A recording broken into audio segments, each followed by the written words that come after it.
Greetings and bienvenue, Midnight Crew. Thank you for returning to this broadcast. And welcome to new viewers joining us for the first time. If you like a video, then feel free to subscribe. Tell me something only you know. Evening/X/ tell me something only you know. Small town mysteries, real culprits of famous crimes, occult knowledge of the cosmos. Anything. Here is some Canadian content. Thomas Darcy McGee was not assassinated by Patrick J. Whelan, but by a group of 3 men at the behest of an influential member of the Orange Order. They were seen at the British Hotel, no Café British in Aylmer, the night of the murder. The Orange Man's direct descendant is an influential human rights lawyer now. All Canadian cities on major rivers, Ottawa, Edmonton, Montreal, and a few on the coast, Halifax, Charlottetown, have hidden shrines to Celtic sea, water, and river deities. If you know what to look for, they're fairly easy to spot. Veterans from certain regiments who fought in World War I and World War II constructed them. Some of their children maintain them. One is at the Haven. Another is in Point Pleasant Park.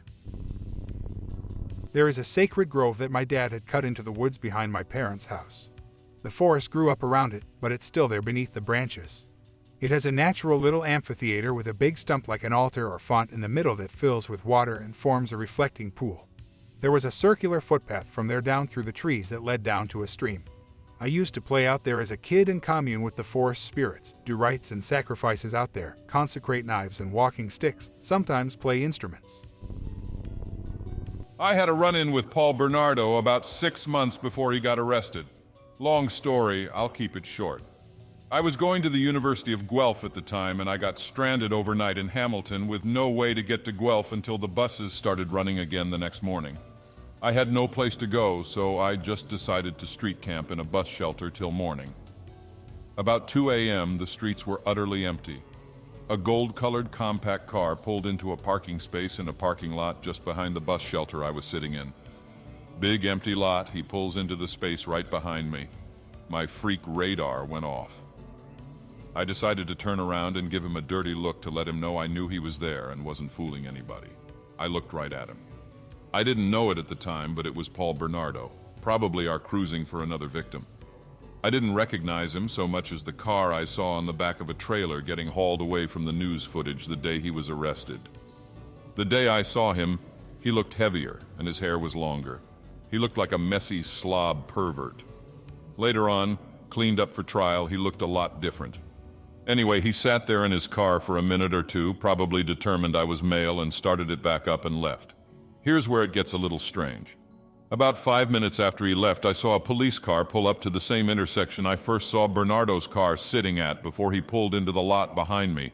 He blooped his siren, and I said to myself, "Oh, great, I'm going to get picked up for vagrancy or something." I looked down at the ground in front of me and looked back up again, and there were like 6 police cars in front of me and 10 police officers. It was like they just appeared out of nowhere, off every side street nearby. They took me downtown and let me hang out at the station the rest of the night. Basically, that was the tale they had on Bernardo near the end.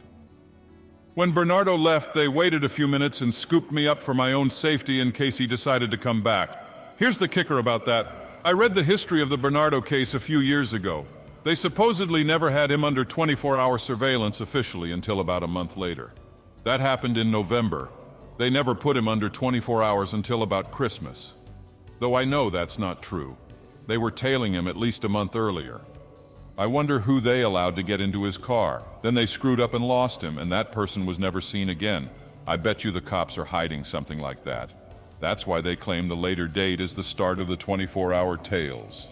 So they don't have to explain why they let him pick up a victim and who knows what happened to her. I don't know that for sure, but I bet it's something like that. They're hiding something. A billionaire moved into the town where my family used to go in the summer. I ended up going down the rabbit hole researching him after he built an obnoxiously large mansion right on the lakeshore, tore down a bunch of trees, and painted the whole thing bright white. Anyways, I found a few articles about him mentioning that he is a 33rd degree Mason.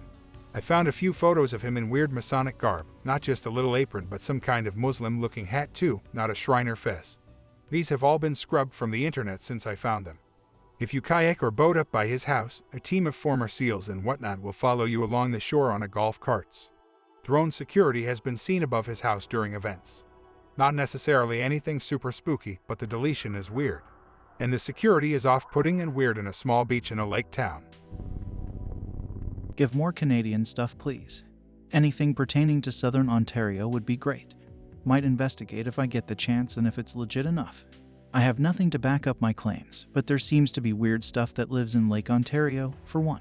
I always get a weird vibe from a lot of the things that are holdovers from old British Canada too. They had a reverence for this land that almost seems unwarranted, or at least generally it's all mysterious. I can go deeper into my experiences with the lake, but it boils down to there being strange things in the water that are hard to explain, and the plethora of habitats around it that have been well protected for much longer than the time periods would otherwise suggest was normal. Feels like we generally don't know as much as we think we do. That quantum self-termination is real. The consequence of quantum termination is you keep jumping to different realities that are worse than your original one. It's not just quantum termination, but more like quantum death. Each near-death experience you have, the real ones that you walk away from, just barely, are the universe sending you to a different quantum line with worse outcomes than the one you were just in. You don't get to these quantum lines by that feeling you get when a car rushes past you on the sidewalk. You get them from the tangible near-death experiences of life-altering mistakes or injuries. That gun you shot near your friend's head that missed him, though you're sure it would have been a hit. That catastrophic fall down the stairs where you should have broken your neck but at worst broke your wrist. The first one leads you to a darker timeline, the second, less so. Each of these actions and many like them lead to further spirals towards the end line of your life, which truly exists kind you and isn't something you can shift away from. This quantum endpoint for you can only be shifted until you reach that point. In my experience, one just gets further down the worst timeline until you reach 10 years past that catastrophic incident, and the universe balances your experiences towards a more normal world line. Those shifts you feel are you equalizing or osmosing with your current timeline, and as life gets more harmonic, so too do your experiences in this line. There's this chiropractor who lived in my town whose daughter I went to school with. Everyone was kind of suspicious about how disproportionately wealthy that family was. He was a doctor, but a doctor doesn't buy you multiple mansions. Well, a few years after graduation, I found out that the dad died. He was in his second home out in the country, supposedly all alone. In the middle of the night, explosions go off in the house, killing him. They found his car parked about half a mile away from the house. No one knows anything more than that, but people suspect he was into some kind of organized crime, and that his former buddies took him out. The Kaskee tribe were mound builders in northern Mississippi and eastern Arkansas. My grandfather was a huge landowner and decided to build his dream house on the largest mound in the area. In excavating, they found a massive temple site, complete with bones, the top of the temple, and thousands of artifacts.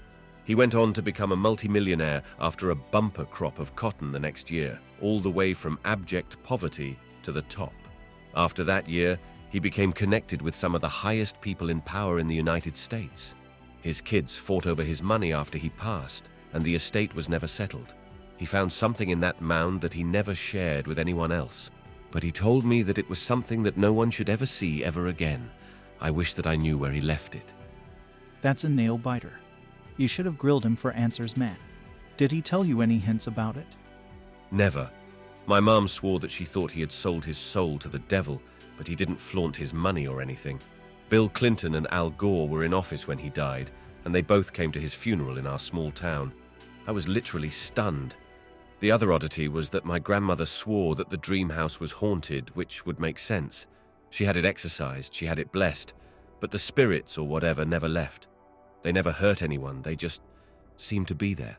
I also found it fascinating while researching the Kaskee that Hernando de Soto met them on his travels, and apparently held good trade with them, but I have no clue what he was talking about, and yet I'm pretty sure it was the key to his fortune. I grew up in a small town called Runcorn, next to the neighboring town of Warrington. I spent the first 10 years of my life in the same house, before emigrating to New Zealand with my family.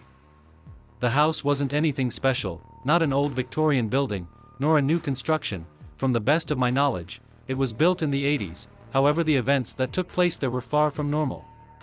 One of my formative memories is waking up to my room bathed in a brilliant blue glow.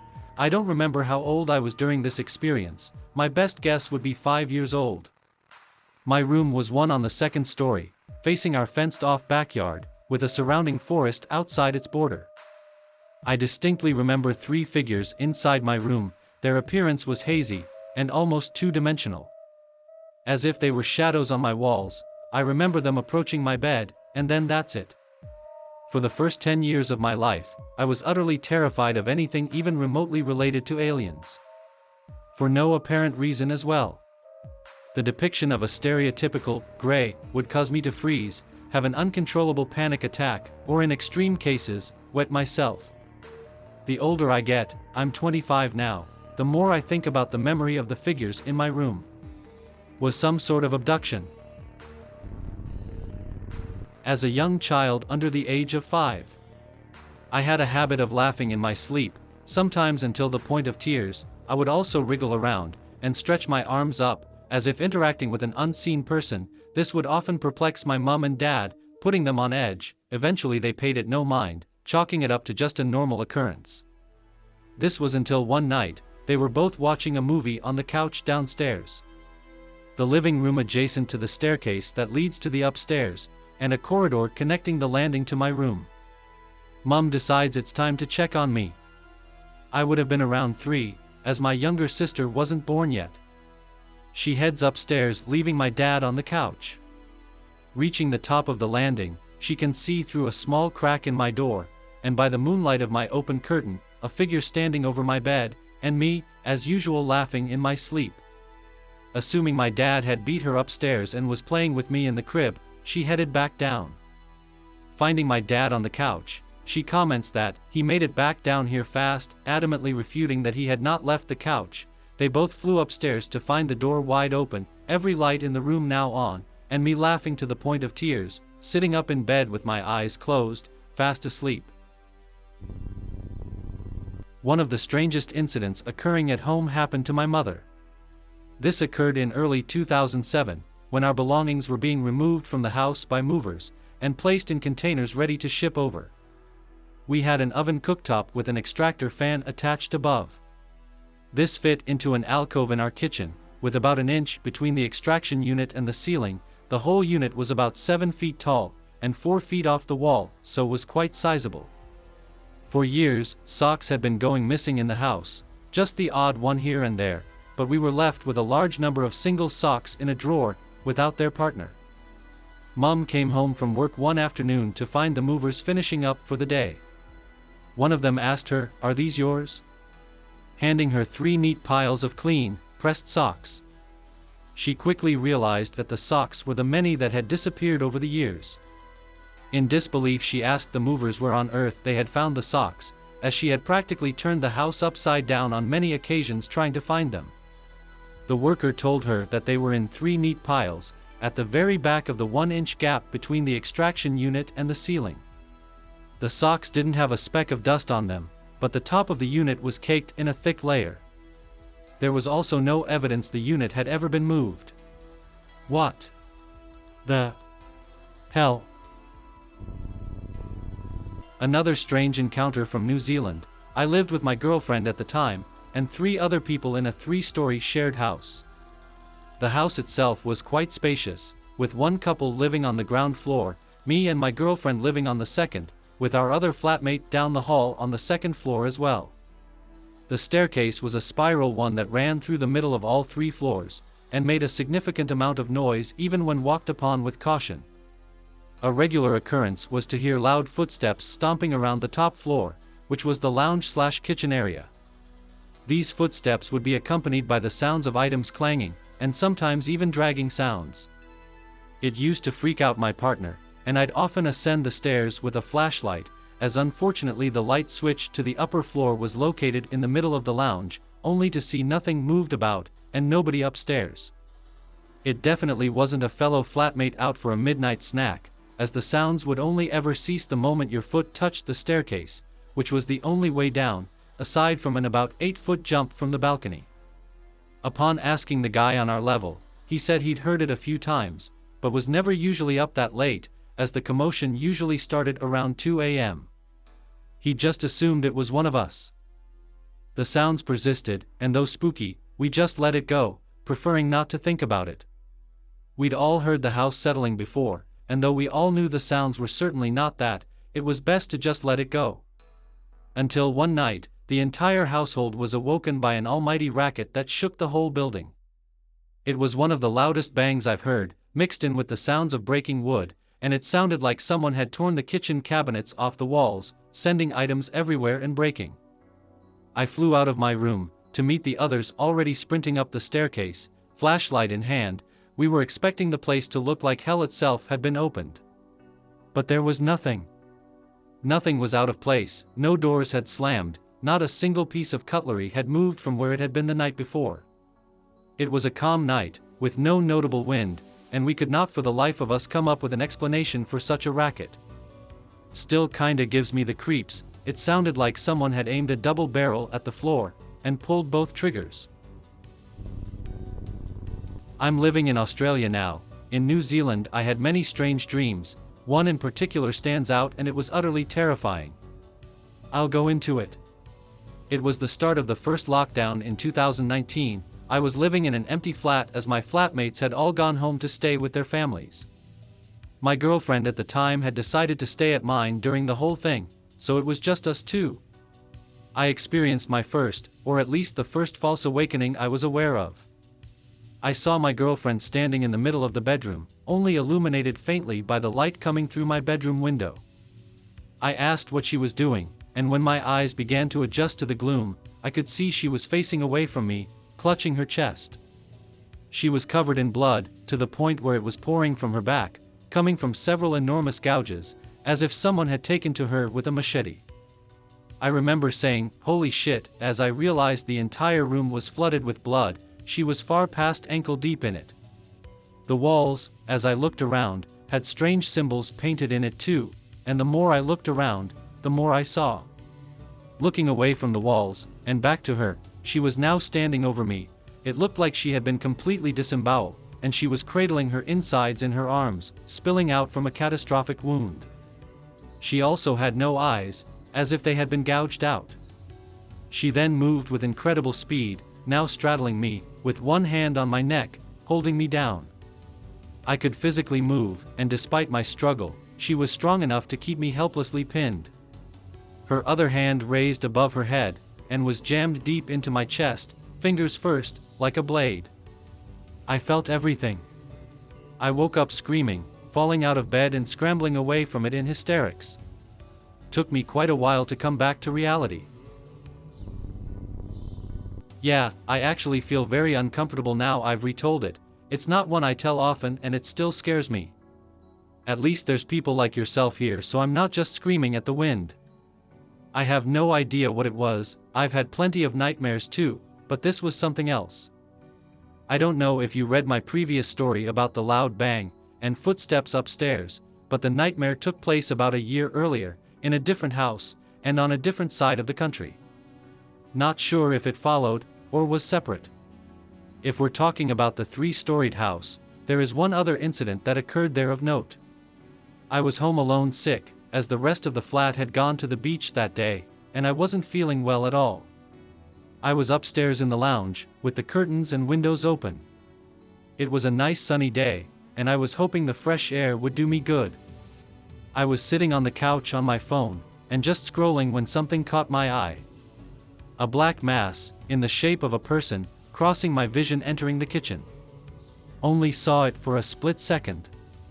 I thought one of my flatmates had come home early, and walked over to say hello, only to find nobody in the kitchen. They would have had to come back past me to leave, and I was pretty quick as I wasn't entirely sure who it was. Due to recent events at the house, noted above, I decided to check the rest of the place out. Nobody home, all cars gone. That was the only visual sighting there. I hope that you enjoyed tonight's broadcast. If you enjoyed tonight's story, then please subscribe to the channel, as more green texts will appear daily. A new broadcast will appear when the clock strikes midnight Central Time.